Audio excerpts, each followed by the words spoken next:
years, Martin Luther McCoy has been one of those rare talents who moves seamlessly between worlds. A gifted musician with deep roots in soul, blues, and rock, he's also graced the screen in major films, bringing his presence to stories that reached millions. Now, he's stepping back into the spotlight with a brand new album, a fresh chapter that promises to showcase the full range of his artistry. On this episode of The Trout Show, we sit down with McCoy to explore his journey, the road that's brought him here, and the music that's still to come.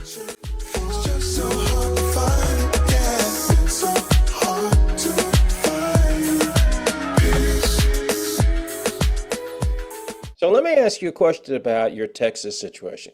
Okay, go for it. Because here's a guy that I read about, you, that grew up on the West Coast.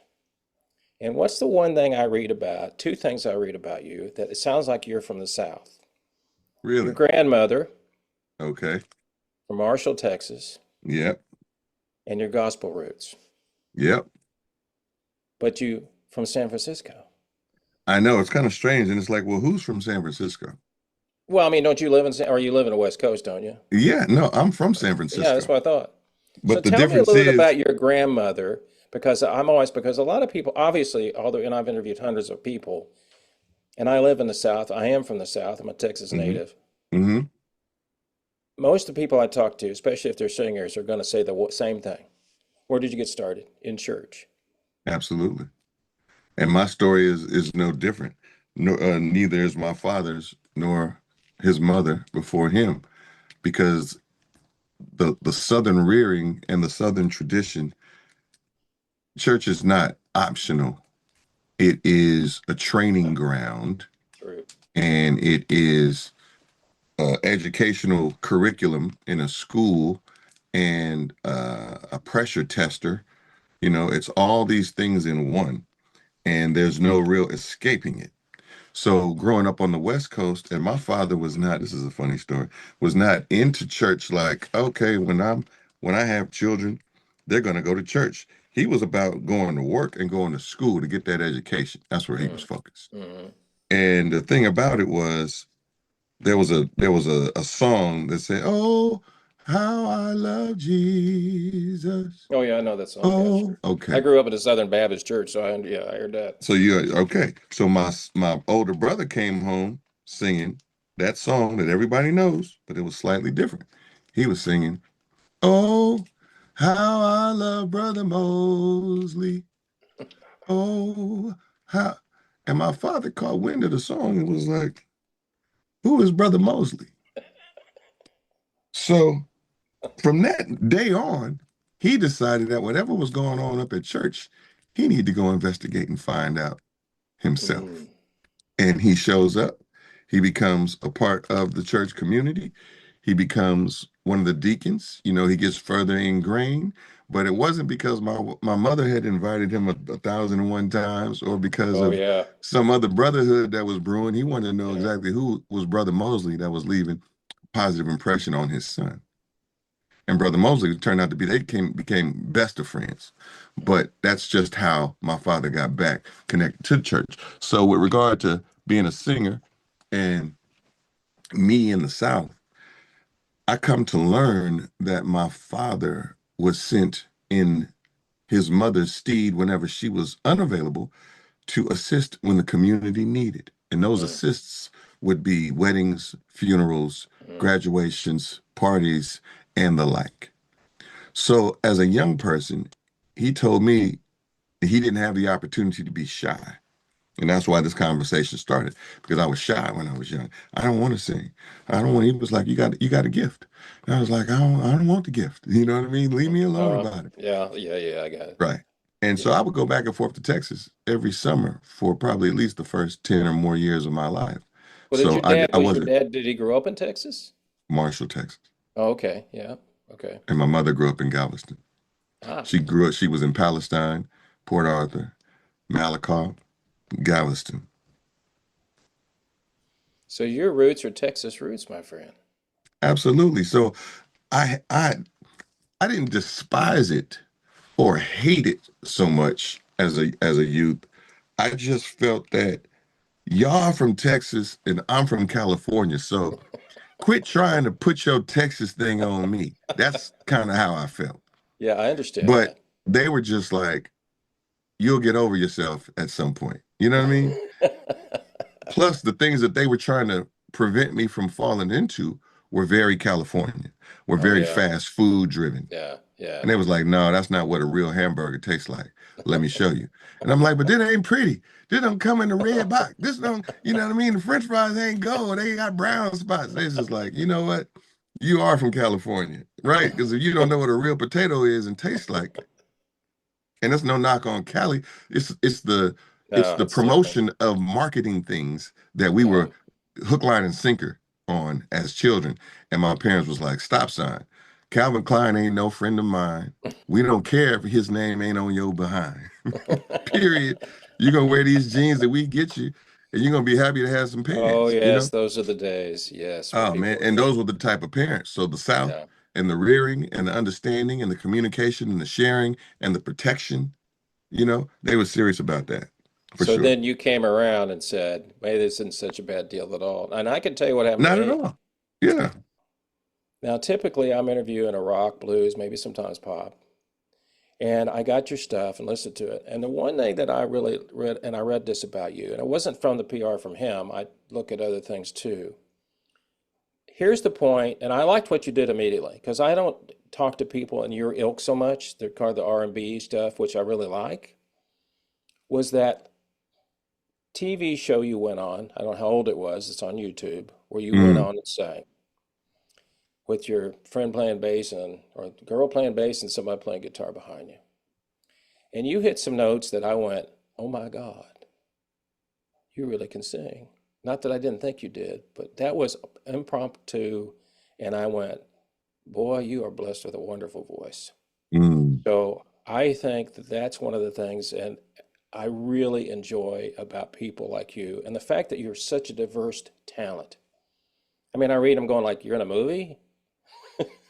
You mentioned it a while ago. I knew which one you're talking about. And it's like, you played with the Roots? Okay, wait a minute. You worked with Erica Badu? I'm going, what? So let me tell you something. How do you keep all that straight? Do you just get in the mood one day and I'm going to do this? Or, I mean, you got the new album coming out or it just got released? What if people come up to you and go, Mr. McCoy, what would you tell people about your style? Which I know people hate, but what do you tell people when they ask you, what do you play? What do you do? What's your I'm an style? artist. I'm an artist. I like the fact that I've been blessed with the opportunity to capture moments that can easily glisten or glance by unnoticed. And I've been given the opportunity in my life to catch them. And I can't say that it's any different from anybody else's life. It's just that you have to have the time and the awareness to pick up on these things. And it'll be colors, it'll be presentation, it'll be an aura, it'll be a statement, it'll be a word. It will be these random things, and I collect them. And when I find a way to repurpose or to spin them, as I like to say, or weave, because everything I'm doing, saying, and creating is a production of this weaving of energy. I'm a light weaver. That's what I'm doing. I'm weaving the little embers of light that come across my spirit that I find interesting enough to collect and to repurpose. That happens in music, it happens in fashion, it happens in how I approach setting up my bicycle or fixing an automobile or adorning a guitar or painting on a canvas or, going to a tailor and saying, hey, take out all these seams. We're going to restructure this and da da da da da. Just because of some sort of vision or moment that I'm impressed by. And I go with it. I'm blessed with the vocal gift. And that's something that I'm aware of as a youth. When my voice changed, because I used to sing high, like the Mm-hmm. New Edition. And Mm-hmm. I'm like, I'm gonna be the next Michael Jackson. That's what I'm thinking. When my voice changes and goes low, I'm dejected completely from music and I don't even want to have anything to do with it. However, I I know I have a gift because I can write songs at an early age, complete songs. I can't write them and tell you the music chords, but I can tell you the notes in each section that'll support the melody. So I can create the entire song for the most part. Right, right. But I'm just thinking that I'm deficient because I don't know theory. And anyway, I continue to write. I still have all these songs. So you can't you I don't know how I'm going to make it manifest because I've lost my clarity on why people are going to be paying money to come see me, because I was going to have this high voice and I was going to be doing the dance step and all the things and the turn and the bam and the light. And so when my voice changed, it got all heavy. I was just like, don't nobody want to hear no baritone. Baritone ain't sexy. You know what I'm saying? I don't I'm know. looking at Barry it as White did pretty good. Barry he White did. did. I mean, it's a bunch of them, but in my Yeah, mind, I was like, yeah. that ain't Prince. That ain't No, Michael. they ain't Prince. You know, and then I realized Prince had such a very low speaking voice. Yeah, he So then did. there was a little ember of possibility still in there for me. This is what I'm going through as a kid. But I've taken all these different things that come my way and the way I see it and do it. And I just I walk to the beat of my own drum for the most part. This is one thing I liked about you when I saw you. You have a joyfulness in your voice and your singing. And we're missing that in music. People are depressed. They don't Mm-hmm. want to talk about this. They want to be angry all the time. Mm-hmm. And when you get out and you're doing, I was watching your video, and it just makes you feel good. And I wish more people could write songs like that would make you feel good instead of like, I hate this, I don't like that, whatever. That's the Southern thing or the gospel thing coming out to me. Mm-hmm. That's what comes through you as the messenger saying, "Hey, I can write a song that's going to make you feel good. I'm uplifting." Yeah, We're missing that. we are. And Welcome Back Love as a title is not coincidental. What you're saying and picking up on and what's resonating is not just happenstantial as much as it is intentional. Mm, With regard to what I write and create, I write a variety of things, but I want to elicit a spirit from the audience member and from the listener to my music, something that is connected to uplift and with healing and like a salve, but a musical version. mhm. And there are other things that I could do and will do and have done that are not so uplifting. You know, they're going to be created with a certain penchant for detail and hopefully amazingness. However, not everything is going to be up full and bright. But No, when I know that I'm doing a song that is intending to connect the the corner street brother who has lost his way, I can't preach to him. I mean, I could, they're not but gonna hear. They're not gonna hear it. nah. And they say it in the Bible, come to the people as the people. Yeah. So if I make that clear distinction and decision in my approach, then it's much wider the group that feels and connects to the purpose of the song. If I Sure. want to do something that is so narrow just because it has to be about this and for this purpose, that's fine. I've learned as a writer how to widen that, how to go back and evaluate myself, how to get away from what I originally intended and then get into, well, what is someone getting from this once it starts to play versus what I wanted them to pick up on, because that's rarely ever the same thing. Just because of life, no matter what, unless I do something that's stripped down acoustic, Yeah. then you're forced to only deal with the timbre and the phrasing and the wordplay. It's almost impossible for somebody to get the thing that I want conveyed because it's all these other colors and sounds around. I'm like, oh, it's got to be the roundness and the fatness of this kick drum and the bass. Either I'm gonna play it or somebody else is gonna put this bottom end on it, and now Right. you're humping. So you could get caught up in the groove equally as you could the wordplay or the sound of the voice. I'm not thinking about all that anymore because when I wrote the song, I needed to make sure it communicated the right words.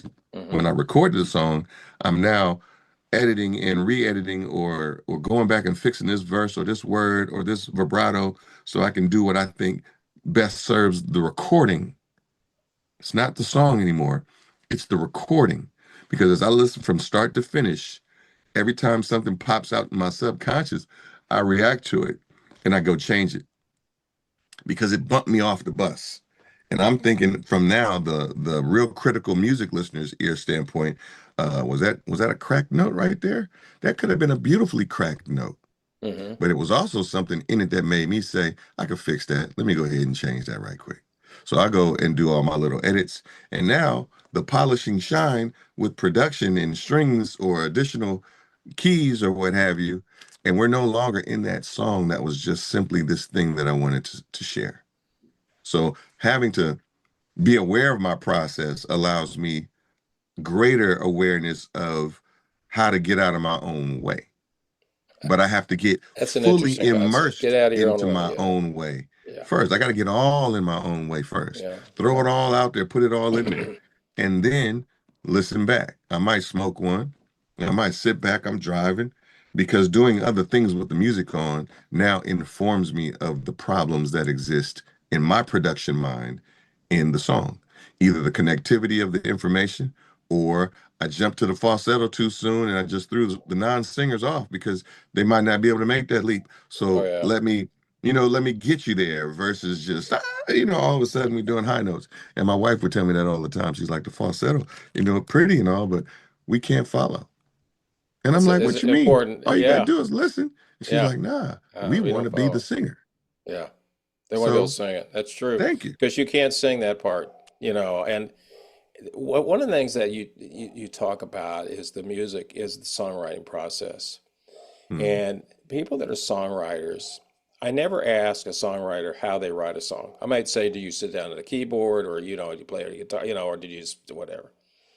But I always tell people, I said, if you're blessed with to be able to write a song, you can never describe where it comes from. You can Hmm. tell you it comes from your soul, you can tell you it comes from God. But I said, when you finish a piece and you're finished with all the parts, you've mastered it down, and you go, I have no idea where all that comes from. It's a wonderful thing, but you can't explain it to people that don't understand it because they haven't got the gift to do that. And then when you go out, and this is one thing, especially independent artists, new ones I'm asking, when they just start out, I said, do people know your songs well enough to sing them to you when you're Good performing? question. And when they do that, the face lights up and, oh yeah, they sing my song with me. I said, is there anything better than that? No, no. But I want to go back with you Okay. because you probably at one time probably decided, do I want to be an actor or do I want to be a musician? That's so funny. This is a good question. This is a good interview. This is a different approach.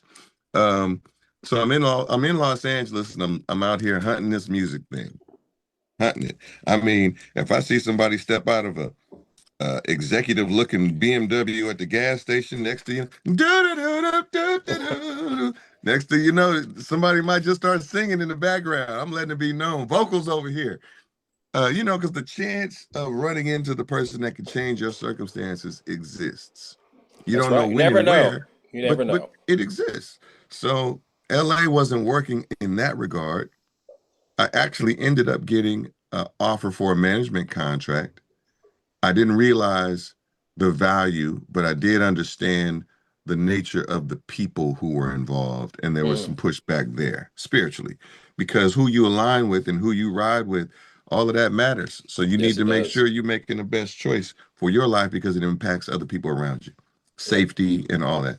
So now, another friend of mine who came to Los Angeles, and we're both from San Francisco, who's chasing a dream, is getting his acting uh, you know, to manifest in different ways. And he's like, Right. come to this audition. So I go to his audition and I realize how simple it is. And I'm like, yo, I need to just jump in line as if the agent sent me too. But I didn't want to mess it up for him. So Oh I yeah, said, yeah, yeah, okay, let me go yeah. see the agent. So I went to see the agent. She was like, yeah, I like you look. Um, let me send you out on a read. So I go out on my own audition and I get the commercial. I'm not surprised. I fit the bill. It was Schlitz Malt Liquor Bull. Oh my. Things are back to the way they were. It was all I had to Yeah, say. yeah. And then I learned a lot on that set because, you have to deliver. And it's not us talking now. It's be in character, be on time, say your word flawless, look in the right direction, do the action. But none of that was given to us until the moment we have to do it. So it was like, Right. oh, this is a bigger awareness. But after I got the commercial and people started to recognize me when it came out, I was like, I don't want acting to be the reason. Because at the time, actors were not respected, quote unquote, as musician. Mm. Musician could do the acting, but the actor But who's not the other way around. not the other way around. Lauryn Hill was one of the first to break through in the younger generation to where that just wasn't so much of an issue. However, she still was out first with her music. You know what I mean? So I made a conscious decision to thwart the acting opportunities as they started to ramp up. And you know, hindsight is 2020, but that was my optic on it. You know, I wanted people to understand that me as a writer and a creator who could write his own characters and probably shoot and direct his own films was the guy, not somebody that was made up somewhere and presented to you as the guy. You know, I needed Yeah, people to yeah. understand who I was. Oh, yeah. And I think that um, you would have probably not fulfilled what you wanted to do. You would have probably Probably been not. really good at it because you just said you probably could be good at it. There was a gap, and didn't you kind of give up from what read or something about music for a while, or had a gap in your career? Did I get that wrong, or did I see that wrong, or said something about you It's not kind of that went it's right away? or it's not that it's right or wrong. It's this. Well, I'm not I'm saying you were out. right or wrong. I'm just No, saying no, what. no. It's not what you're saying is right or wrong, but just to fill in some details. There are things that happen in life, and most of them are out of our control. Mhm. In this particular case, I'm coming back from touring with the Roots. Well, I'm no longer touring with the Roots. The movie happens, and I was just about to leave New York and come back to the West Coast anyhow, for a few reasons. One, it was two apartments. I couldn't keep them both going. And two, my older brother was on a life slide. He was sliding down Mm. dark fast. And so after the film is filmed, there's no real clear plan or path for it to be released because Sony is going to do something different now, and now Julie Mm. Taymor has to fight in order to get this thing to actually make it into theaters, not get shelved. No major anchor star. Whoever was Mm. riding for her over the studios, maybe they changed to another position. So she was out there on her own trying to figure it out. I'm back in California, and my brother is on that slide. And shortly thereafter, he dies. Mm. Um, my father is taking ill dementia, and it's Mm. getting stronger and stronger. And so the family business is falling into unstable territory. And then within a few years, he passes. So I couldn't get back out with the Roots, even though they had reached back out saying, hey, we back on it, even though they had the Tonight Show at this time, because I couldn't leave California, Yeah. not comfortably, because all the time I was out there freewaying, as I called it, I knew that there was a home to go to and that there was a foundation somewhere in case everything went kaput. But as opposed to me ascending into superstardom somewhere and never ever having to go back, I ain't going back to that one horse town. None of that manifested. I ended up needing to come back home, and home needed me to come back home. So when I got back home, I was like, all right, I'm gonna have to figure out how to start and more or less transmit my affairs musically from here. Hmm. And so there was a good 10-year, situation from at least 2007 to 2000, 15-ish. But I say that I put out singles, and I actually released an album, Love is the Hero, one of my best works ever. And I never got a chance to tour it because it was like I got too much music in me brewing. I needed to release a Hmm. project. We Hmm. needed to keep the train still marching, even though I'm more or less stuck in Northern California. And now it's a few years later, things have been settled with regard to family business and affairs. And proudly, I'm the steward to my mother's affairs business wise. But I'm also back on the machine, pushing the new music. And I can't come with a record of just a collection of singles. I need to come with something that has meaning to me. Sure. to my life and to what's going on in the world, because I'm largely, my prose is extracted from what the world composes. I think that's true of everybody, but I think going back to what you said was, and you're not doing this braggadocious, but you're just saying you're a really good human being because you could have easily said, yeah, my brother's gone, my dad's gone. I want a music career. I'll call Huh. you from, I'll be in Paris this weekend on a tour. I'll be in London tomorrow. Tell the Right. kids I said hi. And you didn't do that. Mm-mm. And it kind of reminds me of the old movie, It's a Wonderful Life, where Jimmy Stewart Mm. had the chance to go out and make his way, and he kept staying at home. Right. You did the same thing. You won't you won't be honored. You won't be rewarded. You're rewarded in a completely different way. So you're not going to sit down and go, well, gee, I helped my brother, hopefully, or I helped my dad. Oh, look, I'm on the Tonight Show, jamming with the Roots. Jimmy's coming over and going, hey, come on over and sit down at the couch for a while. No, that's not what's going to happen to you. What you're going to Mm-mm. get is here. Mm-hmm. And then when that happens here, your music then goes out. Mm-hmm. And all those things that you've lived through, and probably to me, I think is, I can't imagine my dad died at 20. My mom lived to be 103. Talk about dichotomy. Wow.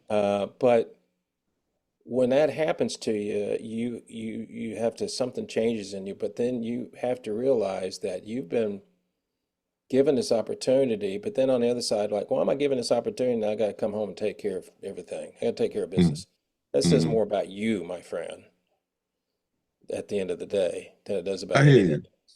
It's about my father, you know. Obviously, he And was you really looked up to him.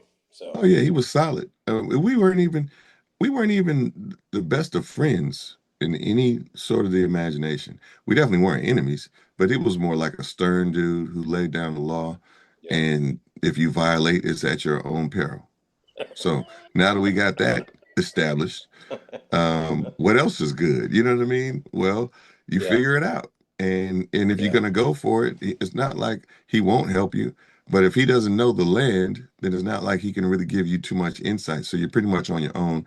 Good luck, and let me know. Don't get into trouble, because if you call here from the police station, I'm hanging up the phone. And I'll be damned if I didn't call from South Carolina, Lexington County. And boy, did he not hang up the phone. I mean, he made sure he could hear me clearly. You calling from where? Click. And he was in law enforcement. Now, I called right back, and thankfully my brother was over at the house and he answered the phone. And then from there, it didn't change much because I was still stuck. But at least somebody knew where I was. You know what I mean? But yeah, this guy, the way he was concerned about community and the way that he looked after my mom and the way that he was in the world was very unique, and he was a Mm, one of one.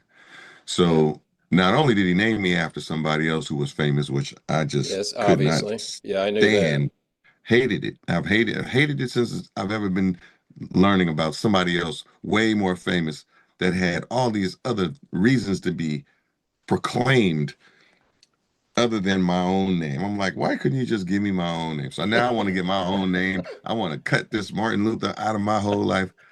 And I never was able to shake it. So I embraced it at some point, and then added my last name because my first few records were under the name Martin Luther. McCoy was brought into it when Julie Taymor and the Across the Universe film happened. Mm, And the main reason was because I knew my father would get a chance to see the film. And if he saw his last name flash across the screen, that would just be something very special. He's the first generation of McCoy based on my grandmother's choosing a last name other than the person who was the biological donor. And because of a violent act, my father was born. So mhm. she adopted the name uh, McCoy and placed it on his spirit, and he rolled with it. So I would be the first offspring, my older brother, my older sister, and myself. And therefore, I wanted him to see that. Now, by doing it, it also twisted up the business of music and my relationship because now there's a Martin Luther and a Martin Luther McCoy Right. who both have music out. Right. And so I just kept my last name because it also clarifies all the search engine optimization issue if you add my Did last he name. see the movie? Oh, yeah, he saw it. So you were a card. You got your name up at the beginning or at the end? It was you were up there because you're one of the top four in that show. I think I was looking at. I was reading One your of the, IM. You have a great description on IMDb. no, I need to Yeah. go see what they're saying. It's all lies, I'm sure. Let's talk about your new project before we get off Welcome here. back, love. Oh, yeah. So tell me This what you want is to do with it and tell me all about it. all about it. Well, you can only get one of these if you get it from me. And boy, is it something to see as well as the artwork that's inside, custom and all that. I love that. I have one back here behind me from an artist I interviewed last year. And Hmm. I was on X this morning talking to a gal that does a lot of talk about music. And we were talking about vinyl. Okay. And why, I mean, because I know it's expensive. I interviewed here in Dallas, there's a vinyl producer. Hmm. And we had the conversation. I had no idea. I mean, I grew up back in the days, 33s, 45s. My parents had 78s. I've seen all the things changed on production. Yeah. And we talked about the difference in mastering versus vinyl versus CD versus, I had no idea that went on. Oh, yeah. And then he told me about the process. I mean, I knew how the plastic and all that stuff came out. Why did you decide? What do you think? Why did you decide, other than holding something you can go instead of going, hey, I'm on Spotify? I mean, I understand that as an artist. That's why you can hold it up and show people. Exactly. Well, the thing about this is, as a collector item, this artwork is just a piece of the design that was created by a friend of mine, Pierre Benu, and given to my wife and I when we got married. And it's a Black Madonna image. It's similar to this, but it has a crown Okay. and the heart in the hand. My graphic designer, Tom Torres, saw, and he was like, hey, I know what we need to do. And so he whipped out the whole campaign. And I was like, this is official. So it's a way for me to weave and blend that light weaving again of energy Hmm. because everybody is in favor of this happening. The record needs to be something that is monumental in in what it's presenting musically, but it Hmm. has to say something or speak to the time in a way that is hopefully undefeatable. Those are the things that I map out as targets. Welcome back, love. Love is the hero. These are statements that cannot be unplugged or Mm. blanket thrown over them like, oh, that was then, but this is Right. now. Yeah, These are yeah, yeah. eternal in my mind. Yeah. So with that, the sound of the record is more of a hybrid. I'm in the studio now. I'm working through analog gear, and I have a penchant for the creative, which a CD is limited in what it can avail me as an artist to communicate to any listener or supporter of my work. But in this case, the artwork is also custom and it can open up and you can see a double-sided presentation. So I had to figure out things like that that would engage me if I were the person purchasing this. And being that I'm an artist who I was created by vinyl, if we want to be specific. The Hmm. putting to the rubber band with a nickel on top of the stylus, the record player. Not knowing anything about counterbalancing at the time, Oh the yeah. turntable was Yeah. too cheap. Knowing Yeah. about static and having to get that fuzz out of there, Yeah. knowing that if you don't put that nickel on it, the needle is going to slide all the way over to Yeah. the middle. Not knowing Right. about the groove and the depth. So now mapping out the album, it took some reworking because if I wanted that deep bass and that thump and that feeling, then I couldn't have 20 tracks, or I'm gonna have to have three vinyl platters. Mm. So we trimmed the album down to 15. We did the best job sequencing so that you could put something on, flip over, and then journey to the other side of the part two, side C and then side D. So you have a journey physically in your hand, something that you can listen to that takes you somewhere. And then as you hopefully venture further into my creative realm, you're going to find that this was just a gateway to get you to realize that there are options and alternatives. Because, like what you said, I believe that love and that yearning is missing from the airwaves. It's not. It's not out there in abundance the way that it was Mhm. that produced so many of us. So many of us were created by soul music.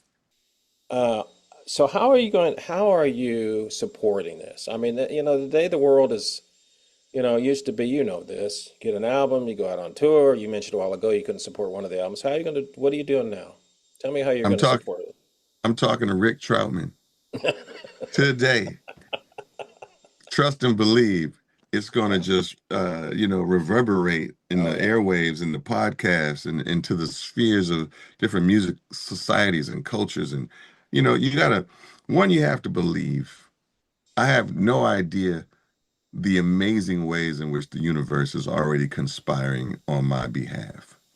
What I do know is that because of that belief and because I've taken these steps and because I'm over here loading up these, I'm putting these together right now as I talk to you before Yeah. I go get to the airport to go Right. out to do some shows. Martha's Vineyard coming up this week. Oh, cool. I have to march. I can't, some people could just probably say something and put it on the computer and put it out on Instagram and boom, more money, more money.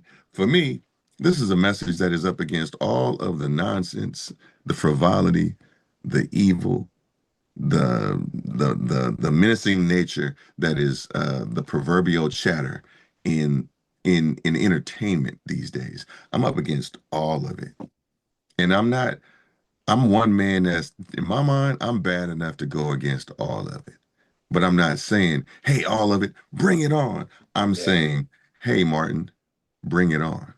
And I'm bringing it on. Well, So I want I'm, to tell I'm the you, rock that's going to be tossed into that audience at full speed, and it's going to hit who it's supposed to. I think there's no doubt in my mind that when people see you perform live, that will change a lot of their minds too. Well, they need Because, encouragement. You need encouragement. yeah, I I'm here to mean, encourage. yeah, I think that people like you is why I do this. My Hmm. job is to expose people like you, even though you made it in a movie, you made all this thing and all this stuff. At the end of the day, you got to have people listen to your music. You do. You got to have somebody that cares. And there's no way for me to get you to care or to get on your radar by just transmitting from my command center at home. I got to get out in front of people. Plus, this is a contact sport. Yes, it And what is. I do, you need to be in the room to hear and to witness in order to testify. Or else I got to put a lot of visual stuff out there that can really be attractive to the eyes and ears. But there's something about me that really wants to give you the authentic, pure, uncut version. And that means no electronics, no smoke and mirrors, pure heart and soul,